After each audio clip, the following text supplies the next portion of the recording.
Journey to the West in Vernacular. Chapter 6. Lost the cassock in the treasure fight at Guanyin. Tang Monk rode on the white dragon horse and walked much more easily. One evening, the master and the disciple came to a Guanyin Temple in the valley. When the monk at the door heard that they were eminent monks from the Tang dynasty who were going to the west to obtain Buddhist scriptures, they quickly saluted and respectfully invited them to enter the courtyard to rest. Tang Seng and his disciples had just sat down when two young monks supported a hunchbacked monk and walked in slowly. Tang Seng stood up quickly, put his hands together and saluted. The old monk returned the gift and asked someone to bring tea. After a while, two children came in carrying exquisite tea sets. Tang Monk took a sip of tea and praised the tea set. The old monk was very happy, and then started to show off about the tea sutra. Then he asked Tang Monk if he had any treasures brought from the eastern land and the Tang dynasty, and took them out to take a look. When Wukong saw the old monk showing off like this, he was already 100 dissatisfied.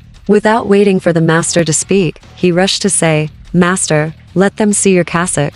When the old monk heard about the cassocks, he was even more proud. He laughed loudly and asked someone to take out 12 boxes and shake out all the cassocks inside. There were hundreds of them, and each one was very beautiful. When Wukong saw it, he didn't say anything. He took out Tang Monk's cassock and shook it open. Suddenly, the room was filled with golden light, making it difficult to open one's eyes. The old monk was dumbfounded, and a vicious plot came to his mind. He made an excuse and asked Tang Monk to lend him the cassock to look at carefully for one night and return it in the morning. Before Tang Monk could speak, Wukong said first, "Just lend it to him for one night. Nothing will happen." Tang Monk was too late to stop him, so he reluctantly lent the cassock to the old monk. In the evening, the old monk secretly asked the young monk to bring a lot of firewood, hoping to burn Tang Seng and his disciples to death. Wukong heard that there was a lot of noise in the yard and felt strange. He was afraid that his master would be awakened, so he turned into a little bee and flew to the yard.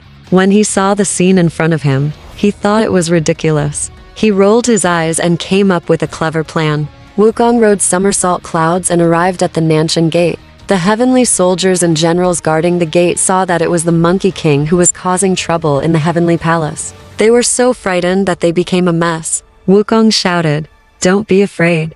Don't be afraid. I'm not here to fight. I'm here to borrow the fire shelter from King Guangmu to save the master." King Guangmu had no choice but to lend the treasure to Wukong. Wukong took the fire shield back to Guanyin, covered the master's Zen room, and then sat leisurely on the roof, watching the monks set fire. In an instant, the fire was blazing. Wukong thought that these monks were too cruel, so he blew a breath, and a strong wind immediately blew. The fire took advantage of the wind, and the entire Guanyin Temple suddenly turned into a sea of fire. The fire attracted a monster. It turns out that there is a Black Wind Mountain to the south of the Guanyin Temple, and there is a Black Wind monster living in the Black Wind Cave in the mountain. He saw a fire in the temple from a distance, and thought of taking advantage of the fire to rob and steal something. So he floated into the abbot's room on a cloud, and saw the golden light emitting from the bundle on the table. When he opened it, he found that it was a priceless cassock. The Black Wind monster stole the cassock and returned to the cave on a cloud.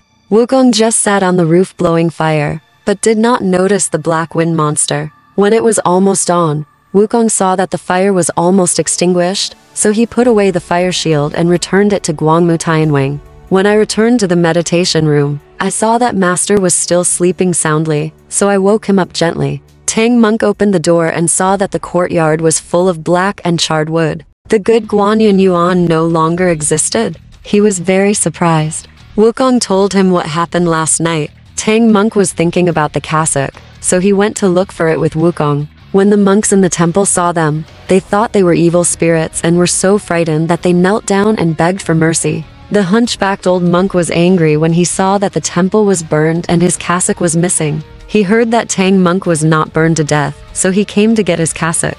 He was so frightened that he didn't know what to do. In a final act of cruelty, he hit the wall with his head. He immediately bled profusely and died on the spot. After Tang Monk found out, he complained to Wukong and said, "Oh, disciple, why do you want to compete with others? What should you do now?"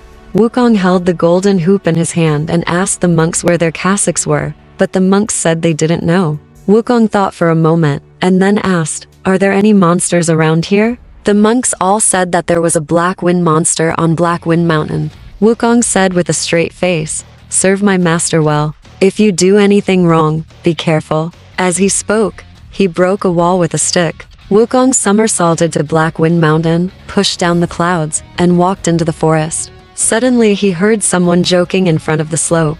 Wukong hid behind the rock sideways and looked secretly. He saw 3 demons sitting on the ground. A black-faced man at the head said, "I got a Buddhist robe by chance last night. I specially invited you to. Come, let's have a Buddhist robe ceremony." Wukong heard it clearly, and while cursing, "Bad guy who steals things," he jumped forward and hooted with a handful. The big black-faced man was the Black Wind Monster, and he turned into a gust of wind and ran away. A Taoist priest also ran away, but the scholar in white clothes didn't have time to escape. He was beaten to death by Wukong with a stick, and he revealed his true form, which turned out to be a big white snake. Wukong followed the wind and came to a mountain peak. From a distance, he saw a cave on the opposite cliff. There was a stone tablet in front of the door, which read, "Black Wind Mountain, Black Wind Cave" in large characters. Wukong came to the cave, knocked on the door with a stick, and shouted loudly, "Bad guy, give me back my cassock." The little monster saw Wukong's menacing power, and quickly ran in to report to the Black Wind Monster. The Black Wind Monster just escaped on the hillside because he didn't bring any weapons. Now he's on his territory, so he's not afraid. He put on the black gold armor, carried the black tassel gun, and came out of the cave to fight Wukong. The fight lasted until noon, when the Black Wind Monster said he wanted to eat and would fight again after the meal. Wukong didn't say anything, he just fought, and the Black Wind Monster had to turn into a breeze and escape back into the cave. No matter how harshly Wukong scolded him outside the cave, the Black Wind Monster just wouldn't come out. Wukong was so anxious that he had no choice but to go back to Guanyin Temple to see his master. After returning to the courtyard, I ate something casually and then drove to Haifeng Mountain in the clouds. I saw a little demon walking forward hurriedly with a wooden box containing invitations, so I beat it to death with a stick. Wukong opened the wooden box and saw that it contained an invitation from the Black Wind Monster to the old monk from Guanyin Temple. Only then did he realize that the old monk had been in contact with the monster for a long time. Wukong rolled his eyes and thought of a clever plan, which immediately became he looked like an old monk and waddled to the entrance of the cave. Seeing that he was an acquaintance, the little demon quickly opened the door to welcome him. The Black Wind Monster didn't see any flaws and helped the old monk into the middle hall. Before he could say a few words, the little demon patrolling outside came in and reported that the little demon who sent the message had been beaten to death. The Black Wind Monster immediately understood what was going on and took out a gun and stabbed Wukong hard. Wukong ducked sideways, laughed a few times, showed his true colors, and started fighting with the monster. "You two shot each other, I hit you with a stick," and they were inseparable until the sun went down. The monster said, "It's getting dark now. I'll fight you tomorrow." Wukong knew that this guy was going to run away again, so he wouldn't let it go. He hit him on the head with a stick, and the monster turned into a breeze and slipped back into the cave. Wukong had no choice but to return to Guanyin Temple. Tang Monk was very anxious when he saw that the cassock had not been taken back yet. "I couldn't sleep at night." At dawn the next day, Wukong said to Tang Monk, "Master, please don't worry. If Lao Sun can't get his cassock back today, he won't come back to see you." It turned out that he had decided to find a solution to Guanyin Bodhisattva. Wukong rode a cloud to Luoyang Mountain in the South China Sea. When he saw Guanyin Bodhisattva, he stepped forward and bowed deeply to explain his intention. After hearing this, Guanyin Bodhisattva sighed and said, "You monkey, you shouldn't show off your precious clothes in public, let alone set fire to the temple and make it like this." After saying that, he gave the boy a few words, and he and Wukong rode on the clouds. Fly to Black Wind Mountain.